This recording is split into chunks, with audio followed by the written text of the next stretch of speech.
Você já parou para pensar por que o nosso dia tem exatamente 24 horas? Nem 20, nem 30.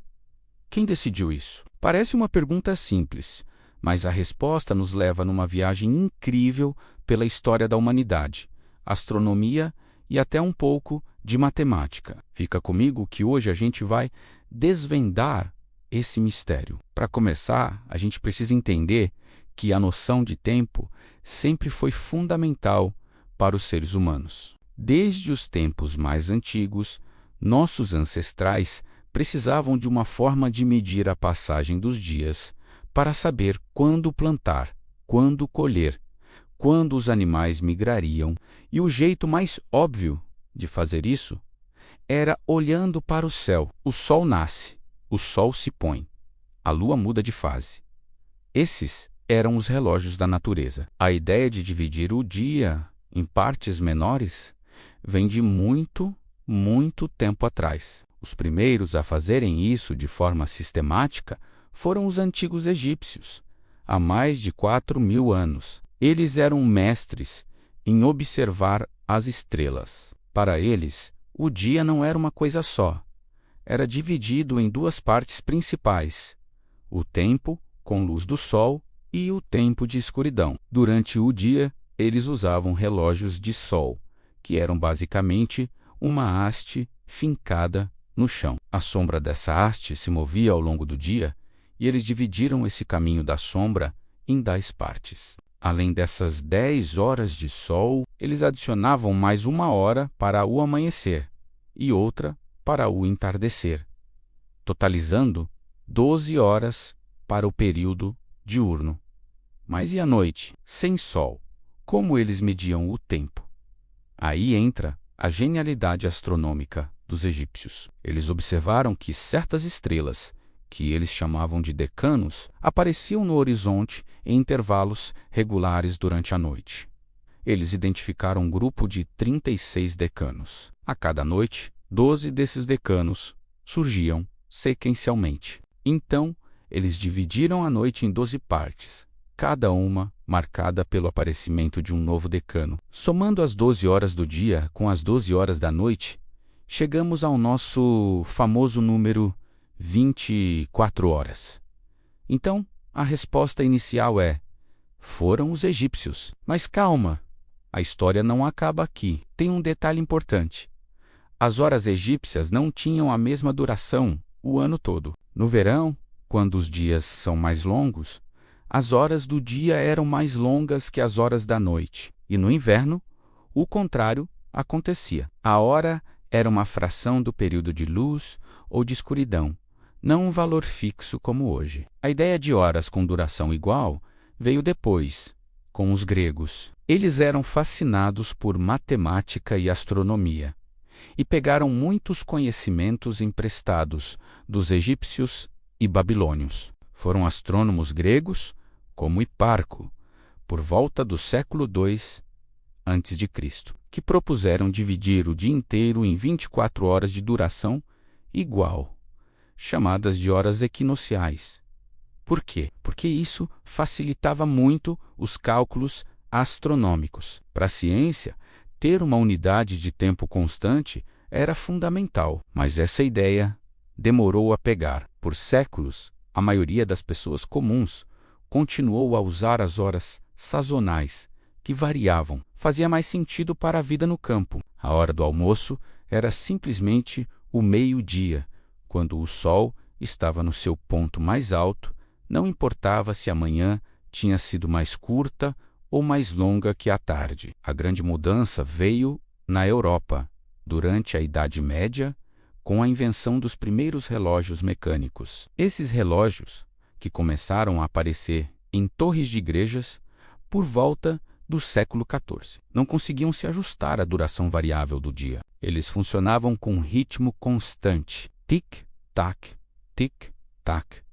Eles só podiam medir horas de duração igual. E assim, gradualmente, as pessoas começaram a se acostumar com a ideia de que cada hora do dia tinha exatamente a mesma duração, independentemente da estação do ano. O relógio da torre se tornou a nova referência de tempo, substituindo o Sol. Agora, você pode estar se perguntando: ok, entendi o 24.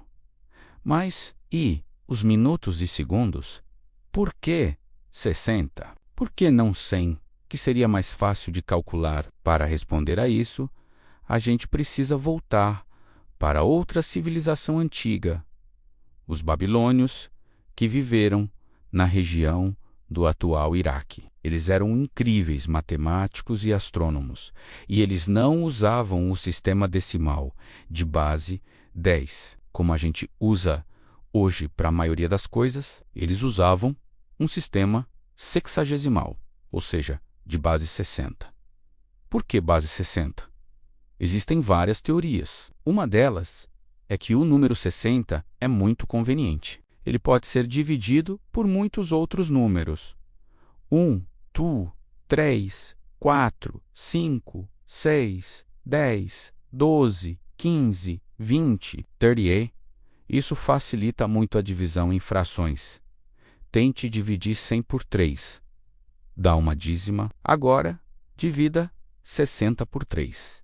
Dá 20, um número inteiro. Para cálculos de frações, que eram muito comuns na astronomia e no comércio, o 60 era perfeito. Os babilônios aplicaram esse sistema de base 60 à geometria e à astronomia. Eles dividiram o círculo em 360 graus. E essa ideia foi adotada pelos astrônomos gregos, como Ptolomeu, que viveu no Egito por volta do século II depois de Cristo. Ptolomeu, em sua grande obra, o Almagesto, pegou o sistema de 24 horas e o aprimorou. Ele subdivide cada uma das 24 horas em 60 partes. Ele chamou essa primeira subdivisão de partes minutae primae, que em latim significa primeiras partes pequenas. Daí vem a nossa palavra minuto. E ele não parou por aí. Ele pegou cada um desses minutos e subdivide-o de novo em mais 60 partes. Ele as chamou de partes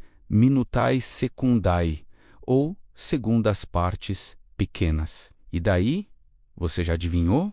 Vem a nossa palavra segundo. Então, a divisão do nosso tempo é uma herança mista. Devemos o número 24 aos egípcios e sua observação do dia e da noite. E devemos os 60 para os minutos e segundos aos babilônios e sua preferência matemática pela base 60. É uma combinação de astronomia do Egito com matemática da Babilônia, refinada pelos gregos. Por muito tempo, o segundo não era uma medida muito importante no dia a dia. Relógios antigos nem marcavam segundos. A necessidade de medir frações tão pequenas de tempo só se tornou realmente importante com a Revolução Científica e, depois, com a Revolução Industrial. Pense na física, na química, na engenharia. Medir o tempo com precisão se tornou crucial. E hoje, a nossa definição de segundo é ainda mais precisa. Não é mais baseada na rotação da Terra, que, na verdade, tem pequenas variações. Então, da próxima vez que você olhar para o relógio e ver as horas, minutos e segundos passando, lembre-se dessa jornada fantástica. Cada tic-tac carrega milênios de história. Começou com egípcios olhando para as estrelas, passou por matemáticos babilônios que amavam o número 60. Foi organizado por astrônomos gregos, popularizado por relógios de torre medievais, e hoje é definido pela física quântica. A nossa forma de medir o tempo não foi uma decisão única, de uma pessoa só, mas uma construção coletiva. Um quebra-cabeça montado por diferentes culturas ao longo de milhares de anos. É uma prova incrível de como a curiosidade humana e a necessidade de entender o universo moldaram a nossa vida de uma forma que a gente nem percebe. E aí, gostou de descobrir a origem das 24 horas. É fascinante pensar como coisas que parecem tão normais no nosso dia a dia têm uma história tão rica por trás. Se você curtiu essa viagem no tempo, não esquece de deixar o seu like, se inscrever no canal e ativar o sininho para não perder os próximos vídeos. E me conta aqui nos comentários qual outra pergunta do tipo quem decidiu que você gostaria de ver respondida. Obrigado por assistir e até a próxima.